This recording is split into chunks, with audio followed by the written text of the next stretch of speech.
Okay, we're about to go into Blackboard and learn how to begin creating a course structure for students. And as we go in, let me tell you that the first thing that we need to do as teachers is we need to go ahead and come up with our syllabi and go ahead and decide what's going to be covered under each folder. If you list the folder as Unit 1, Unit 2, Unit 3, fine. If it's listed as a subset with special standards in it, standards 1 through 5, standards 2 through 15, and if you want to do it that way, that's fine too, but you need to decide how many of these folders you're going to have and decide exactly what's going to go in those folders.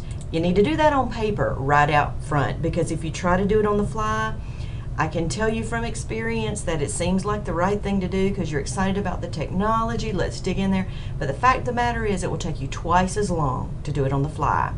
If you'll sit down for an hour or an hour and a half and put it on paper like this, you can handwrite it on a copy paper or something, it will make your life so easy. So you get your list up of the things that you're going to have students do under each unit and how it's going to look for you. And then you go into Blackboard and you get ready to create it. So now you're seeing what I'm going to put in Blackboard on the right hand side, and this is Blackboard. And this is what it looks like inside of a course. I'm in a sandbox course, but it looks just like all of the other courses. And you don't have the lessons tab going across the top. You don't have any of that. So all of the instruction runs down the side and all of the navigation runs down the side. Let me show you what it looks like really quickly from a student's perspective, and it will make more sense to you. This is all the student gets. So everything that you would normally have down the lessons tab is going to be found over here. We've got to put the stuff in. So let me exit. I'm going to exit student view, go back into an instructor view, and notice this course management panel opens up. These are all your goodies that you have to work with. So basically we want to put these units in where we want to make our syllabi available and any kind of introductory material available, and then we want to put our units in. I'm only showing 3 units. You'll have as many units as you need. Here's how we do it. A folder is equivalent to a content area. I'm going to create a folder that says students start here. This is going to house my syllabi. I'm going to make it available to users immediately, otherwise you have to come back and change the setting. Okay, so here's my students start here folder. How cool. Notice when I mouse over it, there's a drop down. If you want to delete it, you can do that. You can rename it or hide it so that students don't see it. How did I get this? By simply mousing over it, and when I do this, arrow shows. Same for the announcements and same for my home page. Okay? So I've got a student start here folder. I'm going to put my 15-week syllabus, my 10-week syllabus, and my 8-week syllabus in here, but not right now. I'm just going to build a structure. The next folder I need is a Unit 1 folder, because that's my plan. Here's my Unit 1 folder. I'm going to make it available immediately. There it is. I'm going to add a Unit 2 folder.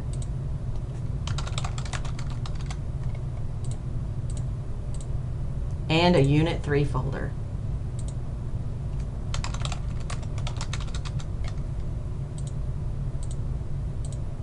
Okay, and if I had a Unit 4,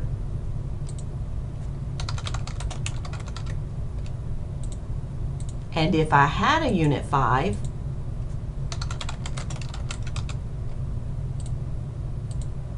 that's what it would look like. Now, what do the students see? Let's check it out.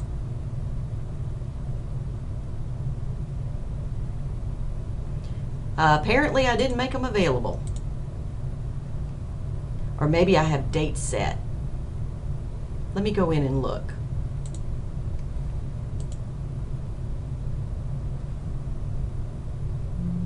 Students start here. It's not hidden. You know what? It's not showing up because there's nothing in it. I'm going to put just an item in it.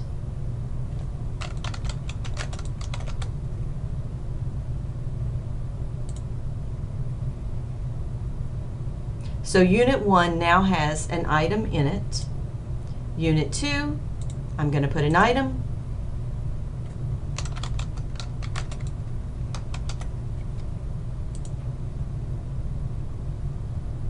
Great. Let's look at it the same way that students would look at it. Now, because Student Start Here has an item in it, and because Unit 2 has an item in it, those are the ones that you can see. If the folder is empty, they're not going to let a student see an empty folder. I'm going to exit the preview in student mode. You will have that student preview, by the way, so you can see it.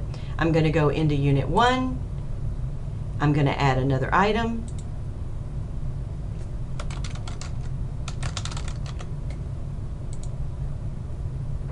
So now I have items in the Student Start Here folder, in the Unit 1 folder, in the Unit 2 folder, but the Unit 3, 4, and 5, I have nothing. Let's see what the student sees.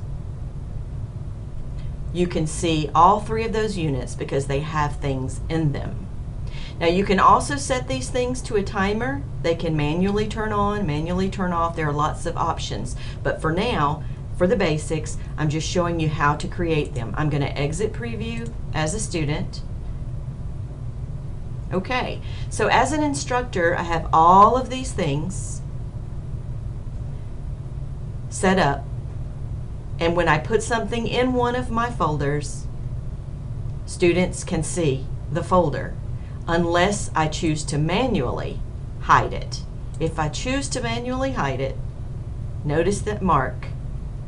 That's Unit 1, so students now will not be able to see Unit 1.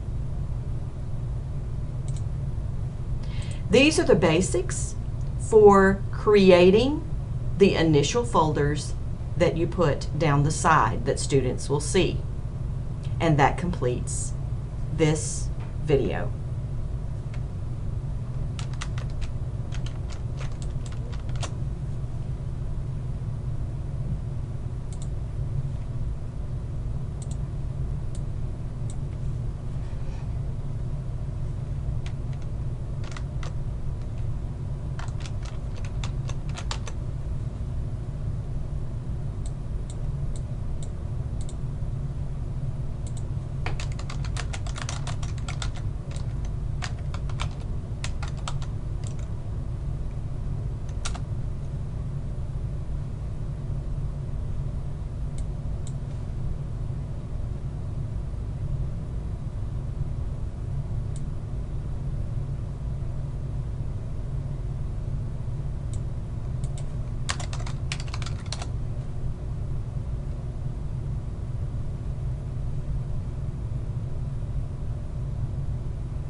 Okay.